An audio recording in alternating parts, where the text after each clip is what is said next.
All right, Mr. Taliaferro TV, you could deem this video as pure speculation. I'm no fool. I'm no idiot. I know a shot when I see one.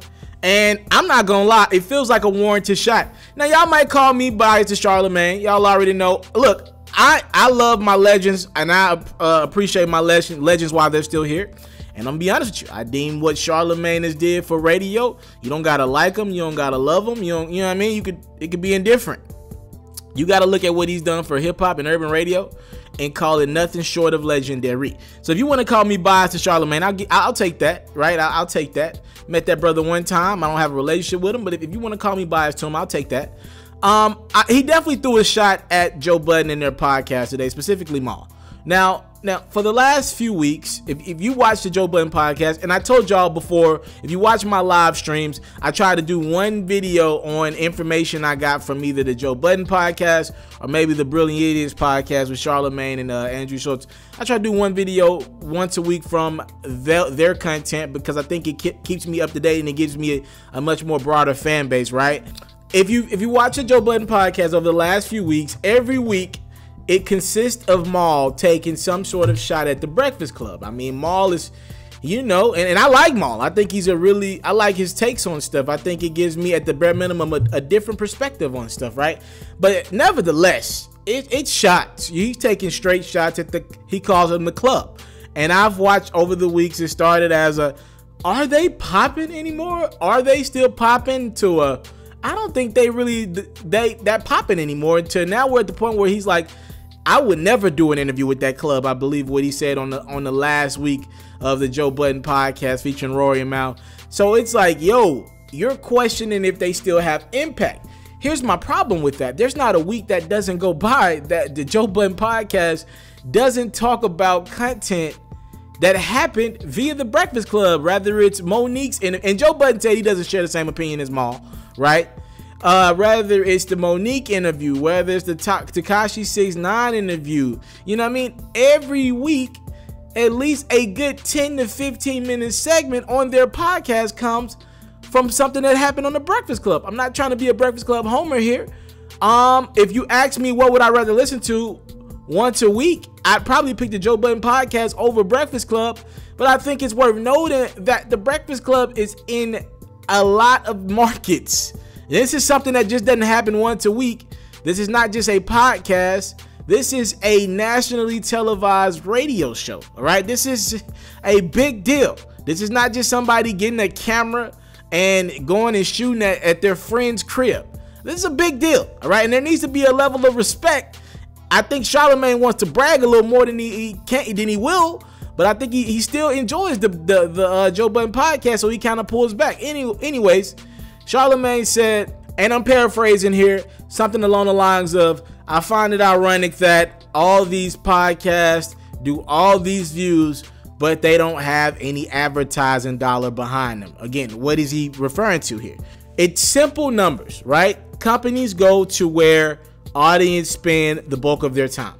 Companies want audiences. Wherever you're at, if they feel as if though your audience can get to their product, they want you. If you're the middleman that kind of gets their product more attention, that's where companies are going to go.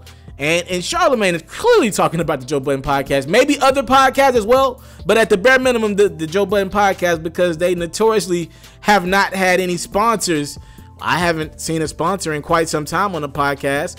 They used to get sponsors. I don't know what's happening because their podcast is through the roof right now. Them numbers are crazy right now. But I think Charlamagne is trying to make it a point of emphasis every week. The Brilliant Idiots have some sort of a podcast, and they're not as big as Joe Budden right now, but they're on a network that allows them to be able to collect paychecks outside of just the YouTube, iTunes numbers, right? They're getting paychecks with brands. And I think Charlamagne is like, yo, something ain't adding up here. Y'all doing this podcast saying that my Breakfast Club platform ain't popping. But hell, my secondary platform in Brilliant Idiots is getting more ad revenue than your first platform. Maul doesn't have a radio station that he goes to throughout the week like a Charlamagne. I'm gonna be honest with you. I'm gonna just keep it a buck with you. I get offended every time I hear Maul try to critique the Breakfast Club and say they're not popping. Do the conversations for the culture still happen there? You could make a case that Joe Budden's podcast has a lot of great hip-hop conversations, but I'd still argue that the stuff in our culture, generally speaking, happens on Breakfast Club. You might say Joe Budden's podcast is more entertaining, but the cultural moments still happen on Breakfast Club. To be honest, I don't think Maul's in any position to say his platform is the premier spot right now. If Ebro said that, that's one thing. Ebro's on Beats One, right? And Ebro has Hot 97. That's one thing. And those are his platforms. I don't think, and I love Joe Budden's podcast. I don't think Maul, who the podcast isn't even named after him, right? I don't think he's in any position to call out a platform or call out Charlamagne's platforms when that brother's secondary platform is doing comparable numbers to your first platform, and we don't even want to play the numbers game between the Breakfast Club and the reach of the Joe Budden podcast.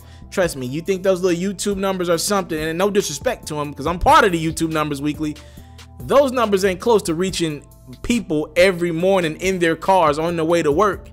And we're talking about thousands of, I guess I'm gassing Breakfast Club here, thousands of people who post their content on YouTube, on third-party channels. Come on, what are we really discussing here? Charlamagne takes a little shot at Joe Budden in the podcast, you know what I mean? Or Maul specifically. He says, I don't get how all these podcast people are consistently taking shots at us or whatever, and they don't have any ads on their platform. What y'all think? Talk to me in the comment box below. Please chime in on everything I said. This interesting, good debate for the culture. Talk to me. I'm out. I want to salute you, homie, you know, for building your own thing and doing your own thing, creating your own platform, your own website. I got one life to live out my dreams, and I'm giving this thing all I got. I interview celebrities. I talk sports. I represent the culture. Right now you're turning up on MrTaliaferro.com, shawty.